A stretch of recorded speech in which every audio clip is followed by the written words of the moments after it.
Heater भाई साहब सर्दियों के लिए कौन सा अच्छा है। इससे पहले मेरे पास कोयल वाला हीटर था, एलिमेंट वाला, जो हवा को गर्म कर देता था और ड्राई कर देता था। तो भाई साहब बड़े परेशान हो जाते थे, स्किन इशू होने लग गए थे और सूखी खांसी इस तरीके के इशू भी होने लग गए थे। तो फिर ह्यूमिडिफायर चला के रखना पड़ता था। दूसरा उसके सामने तप तो सकते थे, लेकिन इतनी अच्छी हीटिंग नहीं देता था। और ये इस साल लेके आया हूँ कार्बन फाइबर हीटर। तो मेरे हिसाब से कार्बन फाइबर हीटर कई महीनों में बेस्ट है।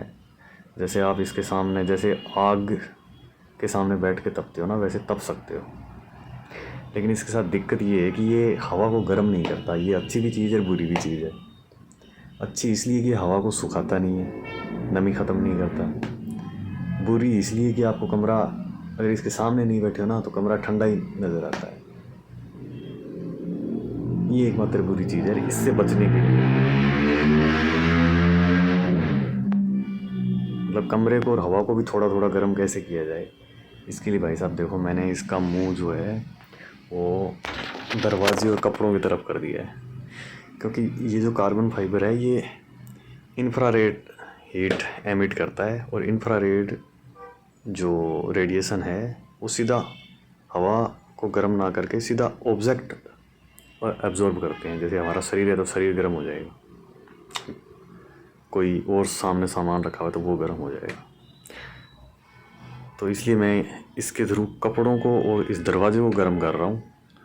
ये दरवाज़ा फिर कन्वेक्शन हीट के रूप में हीट छोड़ेगा, वो फिर कमरे को भी गर्म रखेगा। आप इससे दीवार भी गर्म कर सकते हो, लेकिन दीवार गर्म करते टाइम ध्यान देना है कि उसके अंदर जिस जगह से आप गर्म कर रहे हो फिटिंग की वायर ना जा रही हो। इसलिए मैं दीवार गर्म नहीं कर रहा, क्योंकि मुझे लगता है मेरी फिटिंग की वायर इसी हाइट पे जा रही है, तो वो ख़राब ना हो जाए। इसलिए मैं इसको ना कमरे का दरवाज़ा गर्म करूँगा, और दरवाज़ा गर्म होने के बाद दरवाज़ा जो वापस हीट छोड़ेगा वो कमरे की हवा को और कमरे के तापमान को थोड़ा सा गर्म कर देगा।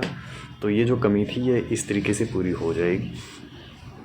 वैसे तो ब्रांडेड कंपनी के कार्बन फाइबर हीटर काफ़ी महंगे आते हैं, 3, 4, 5, 7 हज़ार तक के आते हैं। ये इस लोकल ब्रांड का है, अच्छा है, उन्हीं की लेवल का लगता है मुझे। तो 1750 रुपये का आ गया है।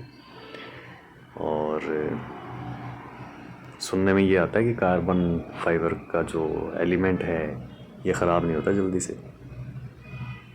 जैसे जो लोहे वाला, टंगस्टन वाला, वो जो हर साल बदलना पड़ता है ना, वैसे ये बदलना नहीं पड़ता। तो इस तरीके से मेरी नज़र में तो कार्बन फाइबर हीटर अच्छा है वैसे।